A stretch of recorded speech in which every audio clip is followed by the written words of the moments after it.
What's going on, everyone? I know it's been a while since I've done an update on my channel here.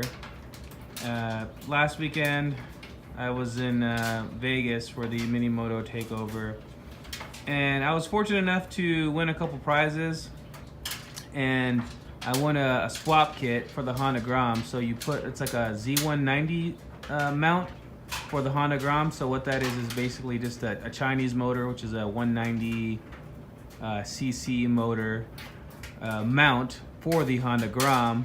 I'm not really interested in putting a Chinese motor in my Grom. Not that I have anything against it or anything like that. It's a pretty fast motor, and the guys down in Vegas, they're kicking ass with it. However, I managed to trade the mount kit for some Galfer rotors, which I do have. It was kind of a straight up trade. I got the front and rear rotors for my Grom, and currently I am running the Brembo P34 on the front and the P32 on the rear. These, I'd say, are not a huge upgrade from the stock caliper and brake setup that comes with the Honda Grom. To be honest, I don't see a huge difference in stopping power. I'm pretty sure the difference is there, but I'm not seeing it. So I've been looking into these rotors, and they're $100 each, so they're pretty expensive. So that's why I've been really hesitant in buying them, because I don't really want to spend the money on this bike anymore, not unless I'm getting a fairly good deal. That's the only way I'm trying to put something into this.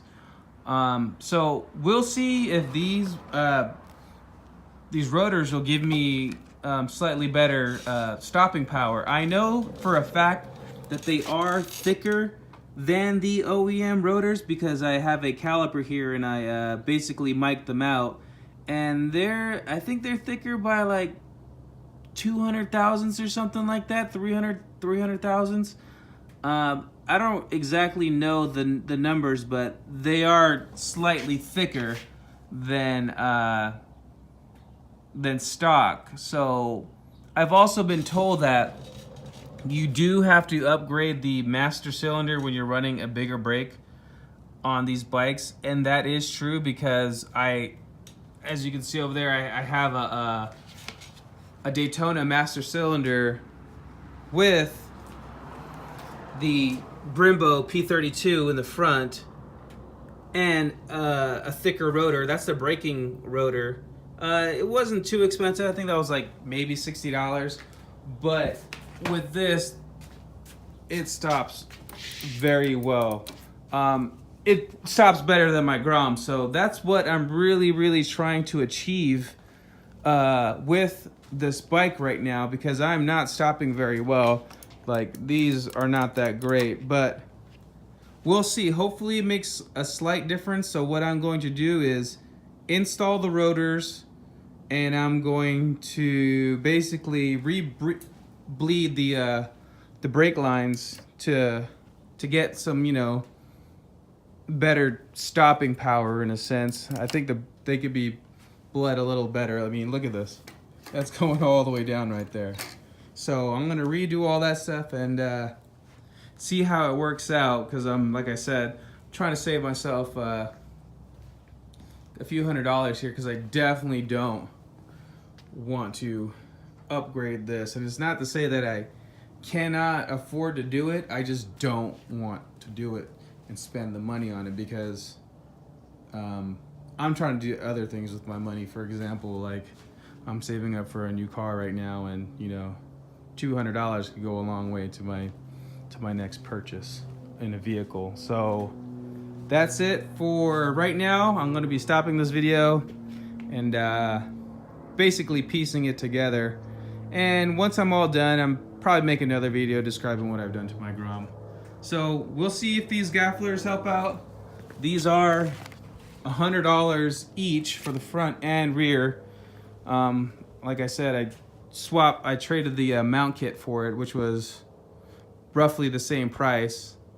So it was a straight up trade, and we'll see how it goes. I'll report back, give you my honest opinion, and we'll see if it goes from there. All right, guys. So I did get the rear rotor on. It was slightly difficult because like I'm doing it by myself, and you know, I had my trusty bike stand right there that made the job easier. It probably took me like 30 minutes to do, simply because I'm doing it by myself, and you know, sliding in an axle while balancing a wheel and centering the spacers. It's quite difficult, and how this brake caliper and adapter sit, it basically sits on this rail right here, so you got to get it kind of centered kind of correctly for it to fit inside there, and it does move around a lot when you're trying to balance the wheel and placing it on there to, you know, to center everything.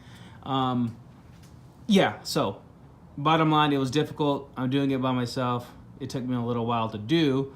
I will be working on the front brake, but I do not have a front stand for my bike. My brother has one. He lives down the street from me, but he's currently not up right now. He's probably sleeping still. So I will be working on the front. I do have other options. I'm probably gonna use my straps right here and hang it from the ceiling. I do have this little light right here. I tow my bike since I don't have a truck, and I like to see if my bike is still standing in place, so I kind of turn on this little red light right here, and it helps me to see if my bike is still balanced and hasn't moved or anything like that. It's been pretty helpful. I kind of like it. I just kind of took it off that old bike right there and just put it right there on the brake throttle cable. Works out pretty nice. So I will be getting back. I'm trying to keep this video kind of under 10 minutes or so. So we'll see where we're at. You probably see like the day change and the lighting and whatnot, because like I said, I don't have a front stand, and I could use the straps, but it's going to require a little bit more work. So I'll definitely get back and see what's going on. All right, guys. So I just installed my front rotor on my bike. I was able to pick up the bike stand from my brother, so that made the job a lot easier. But I did do it by myself once again, so it's kind of difficult to, you know, pick up the tire, put in the axle, and make sure the spacers are centered correctly, and all that nonsense that goes on with it. And these brakes are a bitch to put on, because basically you have to, well, what I did was I basically dismantled all this just to get the rotor on and put this back on. So you have to basically loosen up all the rotor bolts to make this fit. It wasn't easy, but I managed to make it happen. So those are the rotors. They look very, very, very nice, actually. Huge difference between stock rotors versus upgraded rotors. Like I said, these are $100 a piece. They have the braking ones, which I do have on my Ruckus, and I'm not going to say that they're the same as one another, but anything is better than stock. If I wouldn't have got these Galfers for basically free, I would have got the braking ones, because those have been working on my Ruckus and they just work. Simple as that. Once again, like I said, I got them on the rear as well. They look really nice. I just rode my bike, and I do notice a difference in stopping. It's a lot better than what it was with the OEM rotors on there, so I'm kind of glad that they're off. I went on the forums and posted some things, you know, and everyone was recommending just getting another master cylinder, because the stock master cylinder isn't that great for that P34 Brembo brake. Like I said, I'm trying to avoid not getting one of those. I think this will do for right now. I don't know how it does going, you know, stopping from, I don't know, 30 miles to 20 miles, see how the stopping is, but it's good. I still have to bleed my brake lines to try to build some more pressure up inside of there. I don't know if that's going to make a difference or not. Hopefully it does. I don't know. Maybe in the future that I'll upgrade it to the one that I currently have on here.